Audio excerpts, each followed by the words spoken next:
बिस्मिल्लाहिर्रहमानिर्रहीम। अस्सलामु अलैकुम वरहमतुल्लाहि वबरकातुहू। अकेले बैठकर देखने वाली वीडियो।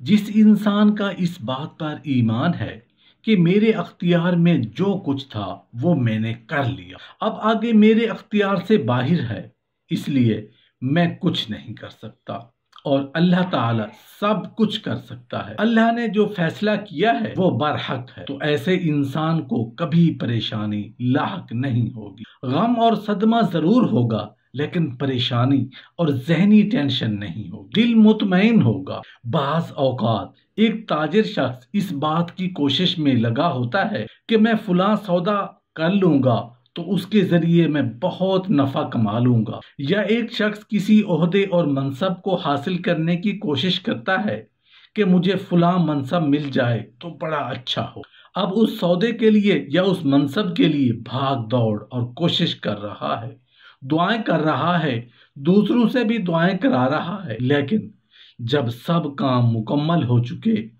और करीब था कि वो सौदा हो जाए या वो ओहदा और मनसब उसको मिल जाए, ऐन उस वक्त अल्लाह ताला फरिश्तों से फरमाते हैं कि मेरा ये नादान और बेवकूफ बंदा इस सौदे या मनसब को हासिल करने के पीछे पड़ा हुआ है और अपनी पूरी कोशिश कर रहा है, लेकिन मैं जानता हूं कि अगर ये सौदा या ये मनसब उसको हासिल हो गया तो मुझे उसको जहन्नुम में डालना पड़ेगा, इसलिए कि इस सौदे या इस ओहदे के नतीजे में ये गुनाह में मुब्तला होगा और उसके नतीजे में मुझे उसको जहन्नुम में धकेलना पड़ेगा, इसलिए ये मनसब ये सौदा इससे दूर कर दिया जाए। चुनाचे ऐन उस वक्त जबकि वो सौदा होने वाला था या वो ओहदा मिलने ही वाला था कि अचानक कोई रुकावट खड़ी हो गई और वो सौदा नहीं हुआ या वो ओहदा नहीं मिला। अब ये शख्स रो रहा है और ये शिकायत कर रहा है कि फलां शख्स ने बीच में आकर मेरा काम बिगाड़ दिया, और अब उस बिगाड़ को दूसरों को तरफ मंसूब कर रहा है, हालांकि उसको ये मालूम नहीं कि जो कुछ किया वो उसके खालिक और मालिक ने किया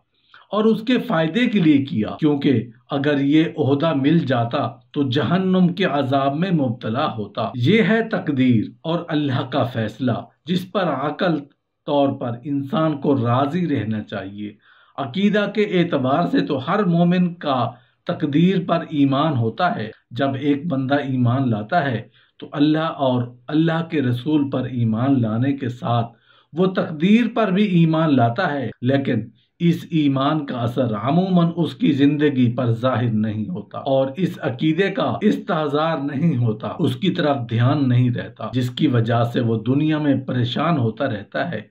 इसलिए सूफियाए कराम फरमाते हैं, जब तुम उस अकीदे पर ईमान ले आए तो इस अकीदे को अपनी जिंदगी का जुज़ बनाओ और इस अकीदे का ध्यान पैदा करो और उसको याद रखो, और जो भी वाक़या पेश आए उस वक्त उसको ताज़ा करो कि मैं अल्लाह की तकदीर पर ईमान लाया था, इसलिए मुझे इस पर राजी रहना चाहिए। यही फर्क है एक आम आदमी और उस शख्स में जिसने सूफिया कराम की ज़ेर तरबियत इस अकीदे को अपने जिंदगी में अपनाने की कोशिश की। लिहाजा इस अकीदे को इस तरह हाल बना लें, जब कभी कोई नागवार वाक़या पेश आए तो उस वक्त इन्ना लिल्लाहि व इन्ना इलैहि राजिऊन पढ़ें और साथ में अल्लाह के हवाले कर दें कि ये अल्लाह ताला का फैसला है, आगे हमें उसके अंदर चूं चरा करने की गुंजाइश नहीं, उसके मश्क करनी चाहिए, तब जाकर यह अकीदा हाल बन जाता है। और जब ये हाल बन जाता है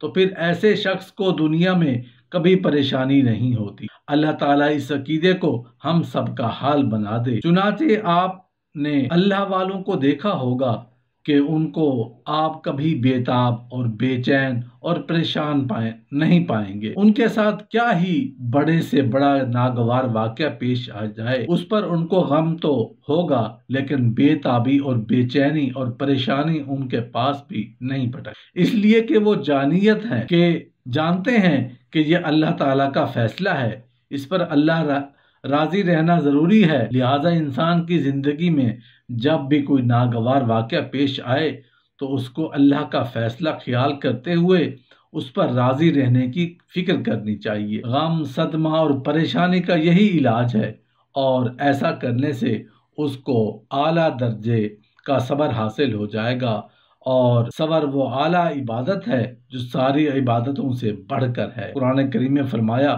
یعنی اللہ تعالیٰ صبر کرنے والوں کو بے حساب اجر عطا فرمائیں گے۔